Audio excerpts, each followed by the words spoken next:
Hello. Today is Friday, October 13th. Oh my gosh, it's Friday the 13th? That's a little spooky and in October. Okay. Welcome to episode 261 of Fault Lines, the National Security Institute's podcast that gets you quickly up to speed 3 times a week on the national security and foreign policy debates shaking up America. I'm Jessica Jones, NSI Deputy Executive Director, and you've got me back on Friday. I was gone all week. My mom was in town, but I'm here today, and I'm joined by two of NSI's senior fellows, our usual and awesome co-host Morgan Vina, and our special guest, who's been quite popular this week, Andy Kaiser. Today, we're talking about Finland. Earlier this week, our Northern European friend, also neighbor to Russia, and as of April this year, a member of NATO reported that a 77-kilometer-long gas pipeline that links Finland and Estonia, who's another member of NATO, suffered a leak after a, quote, unusual drop in pressure. At the same time, a Finnish telecoms operator reported it detected a malfunction on an undersea cable it uses to verify communication connections. So at first, senior Finnish officials said the damage was caused by, quote, external activity. That, of course, raised concerns across the continent about, Europe's energy infrastructure. And as you guys remember, we talk a lot about energy security and the spillover effects of prices, and especially as we head into the winter. Now, just yesterday, Finland's intelligence services said that a, quote, state actor could have perpetrated the damage to the gas pipeline. Both Helsinki and Estonia are collaborating and investigating. And while Finnish officials did not speculate who might be involved in the attack, news reports do indicate that unnamed government sources suspected Russia of being behind the attack. And Finnish Security Intelligence Service on Thursday said that Russia is currently treating Finland as a hostile country. NATO defense ministers met yesterday to discuss, amongst many things, the pipeline. And NATO had previously said that if the damage turned out to be the result of an attack, a, quote, united and determined response would be forthcoming. Okay, so Morgan, my first question is to you. Do you think this was Russia? And if so, was this a smart thing for them to do? Now, Russia's fingerprints are all over this one. Obviously, there's going to be an investigation.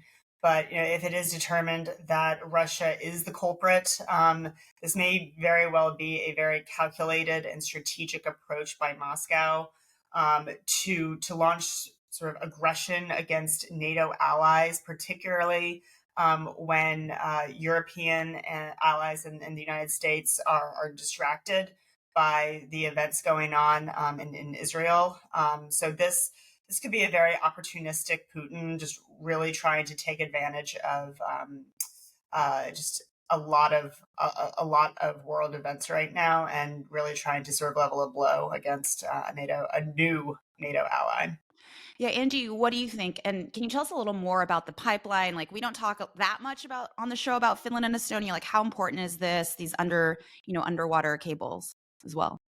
Yeah, we're certainly aware of their significance obviously for energy, but the undersea cable issue for communications, how important that is to everything from our economic prowess to our military and intelligence communications. So we know that these are important vulnerabilities we have globally. The Russians, of course, are well aware of this, but U.S. intelligence has been monitoring closely these undersea pipelines and cables since the invasion of Ukraine, to keep a close eye on those and to jump in if there's any issues. That's kind of where we are now. As you mentioned, we do have two NATO allies here, so pretty significant event.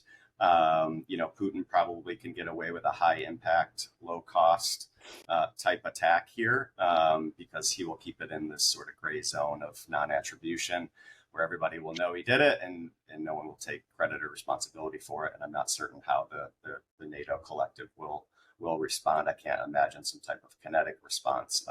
Maybe some strongly worded letters will be. I'm a lawyer, but tried strongly written letters. Those are scary, Andy, right? No? So we know energy can obviously be used against Europe. Russia's tried to do that. We spent a lot of time talking about energy security before, last year's winter. I haven't seen as many articles on that this year. Do we think Europe is better prepared? Are they just hoping for a warmer winter like they had last year? Or do we think there might be some serious concerns as the months progress? Yeah, look, I think Europe has really sort of had to learn some really hard and fast lessons from the initial start in the war on Ukraine and has really sort of built up various energy contingencies. This is out of necessity. The war in Ukraine isn't going to end anytime soon, and with the current trajectory, I think we can expect Russia to really leverage some pretty big blows against Europe's energy security. Uh, so I see this as, quite frankly, just more. I predict more of the same in this space, but I do think Europe needs to further diversify its energy resources and figure out a more sustainable solution than dependence on Russian energy. That's a great point, Morgan. I am interested to see how the Finns themselves respond because they are tough SOBs. They've been dealing with the Russians for hundreds of years. After the fall of the Cold War, when a lot of European nations, including countries like Norway nearby, sort of demilitarized, took that peace dividend. The Finns, though they didn't join NATO, they kept a very strong military, a very strong capacity to defend themselves. They're very into sort of resilience and protecting themselves, not waiting for somebody else to come and save them. So I'm interested to see how the Finns specifically respond. Likewise, Estonia is on the front lines, and I mean, we talk a lot about their like cyber resiliency, and a lot of countries look to them to lead the way. Speaking of the NATO defense ministers meeting, another topic they were talking about yesterday, was the holdouts by Turkey and Hungary when it comes to Sweden's membership. As we talked about a bit on the show, Erdogan seems to have given up a lot of his opposition over the summer when it comes to Sweden joining. There might have been some talks of trade dealing, but Hungary seems the holdout and doesn't seem really poised to move anytime soon. I think, we don't see any movement there. What do you guys? Do we think 2024 is going to be the year that Sweden is joining, or what's Hungary going to get? What does Hungary need to join to drop its opposition? I sure hope that that's the year. This is taking longer than it should. Both of those NATO allies you mentioned have been problematic in this ascension process, primarily over immigration, at least on the Hungarian side. I'm actually wondering if the Israel-Hamas war will further complicate things, given Turkey's unhelpful relationship to Hamas. So I could see an additional complication there. I'll just add on to that, Jess. I think building off of Andy's point, we have seen from Erdogan in this past week has been nothing short of just sheer disappointment in a NATO ally. I think the fact that Erdogan, as soon as the United States moved sailors into the Eastern Med, Erdogan questioned whether or not they would harm the Palestinian people.